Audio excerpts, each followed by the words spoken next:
নমস্কার, বিন্দাস বাঙালি চ্যানেলে সকলকে জানাই স্বাগত। চলে এসেছি আরও একটি ভিডিও নিয়ে।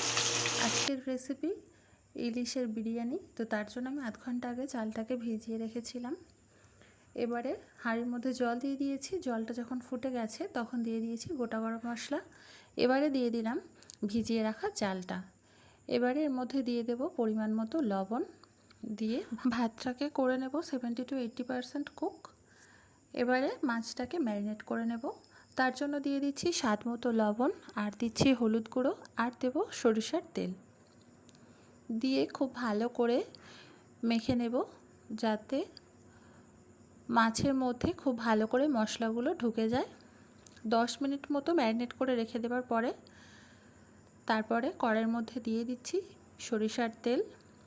এবারে মাছগুলোকে উল্টে পাল্টে ভালো করে ভেজে নেব। তবে খুব বেশি কড়া করা যাবে না, মিডিয়াম ভাজা হয়ে গেলেই আমাদের বিরিয়ানির জন্য ইলিশ রেডি। কার কার ইলিশের বিরিয়ানি খেতে ভালো লাগে কমেন্টে জানাতে ভুলবেন না। এখানে একটা মশলা তৈরি করে রাখছি আমি। দিয়েছি স্বাদ মতো লবণ, হলুদ গুঁড়ো, লঙ্কা গুঁড়ো, জিরে গুঁড়ো আর গরম মশলার গুঁড়ো দিয়ে ভালো করে, আর একটু গ্রেট করে রাখা আদা দিয়ে অল্প একটু জল দিয়ে গুলে রেখেছি।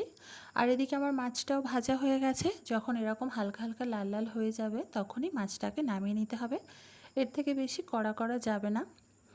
এবার ওই একই তেলের মধ্যে পেঁয়াজের বেরেস্তাটা ভেজে রাখবো। ভাজা হয়ে গেছে, নামিয়ে নিলাম। এবার কড়াইয়ের মধ্যে আরেকটু সরিষার তেল অ্যাড করে দিয়ে দিয়েছি ফোড়নে শুকনো লঙ্কা আর তেজপাতা। এবারে যে মশলাটা জল দিয়ে গুলে রেখেছিলাম ওটাই দিয়ে দিলাম। দিয়ে কিছুক্ষণ নাড়াচাড়া করে নেবার পরে দিয়ে দিয়েছিলাম একটা কাঁচা লঙ্কা। দিয়ে তারপরে দিয়ে দিলাম ফেটিয়ে রাখা টক দই। টক দইটা দিয়ে অল্প একটু জল দিয়েছি যে পাত্রটার মধ্যে মশলাটা গুলে রেখেছিলাম। এবারে মশলা থেকে যখন খুব ভালো করে তেল ছেড়ে যাবে তখন ইলিশ মাছ ভাজাটা দিয়ে দিলাম। দিয়ে এক পিঠ করে উল্টে দিলাম। দিয়ে কিছুক্ষণের জন্য ঢাকা দিয়ে রেখেছিলাম। এবারে মাছগুলোকে আলাদা করে তুলে রাখবো আর গ্রেভিটা আলাদা করে নেব। এই যে গ্রেভিটা আমি আলাদা করে নিয়েছি। এবারে এই গ্রেভিটার মধ্যে দিয়ে দিচ্ছি নর্মাল টেম্পারেচারে দুধ, আর দিয়েছি ঘি, একটু মিঠা আতর, স্বাদ মতো চিনি আর একটু লবণ। আবারও কড়াই বসিয়ে দিয়ে দিয়েছি ঘি আর দিয়েছি সাদা তেল। এবারে ভাতটাকে দিয়ে দিচ্ছি। গ্যাসের ফ্লেমটাকে একদম লো রেখে দিতে হবে এই সময়। এবার ভাতটাকে খুব ভালো করে চারিদিকে ছড়িয়ে দিতে হবে। দিয়ে দেব মাছগুলোকে, দিয়ে এইভাবে একে একে চারিদিকে দিয়ে দিলাম। এবারে যে দুধের মিশ্রণটা তৈরি করে রেখেছিলাম সেটা উপর দিয়ে ছড়িয়ে দিয়েছি। এই সময়ে কেউ মাছের উপরেও বেরেস্তাটা দিতে পারে, আমি এই সময় আজকে দিইনি বেরেস্তাটা, একেবারে উপর থেকে ছড়িয়ে দেব। আর আমি যে গোটা গরম মশলাটা ভাত হওয়ার সময় দিয়েছিলাম সেইগুলো ফেলে দিইনি, সবগুলোই রয়েছে।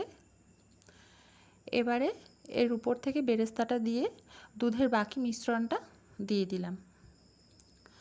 এখনই দেখতে মনে হচ্ছে যে বিরিয়ানি রেডি হয়ে গেছে। এবারে লো হিটে 15 মিনিট ঢাকা দিয়ে রাখবো, তাহলেই আমাদের বিরিয়ানি রেডি হয়ে যাবে। এই যে বিরিয়ানি রেডি হয়ে গেছে। কেমন লাগলো ভিডিওটা সকলকে জানাবার অনুরোধ রইল। আর ভিডিওটা ভালো লেগে থাকলে চ্যানেলটিকে সাবস্ক্রাইব করে পাশে থাকার অনুরোধ রইল। আজকের রেসিপি ইলিশের বিরিয়ানি রেডি। সকলকে ধন্যবাদ ভিডিওটি দেখার জন্য। দেখা হচ্ছে পরের ভিডিওতে অন্য কোনো রেসিপির সাথে। ততক্ষণের জন্য টাটা, ধন্যবাদ।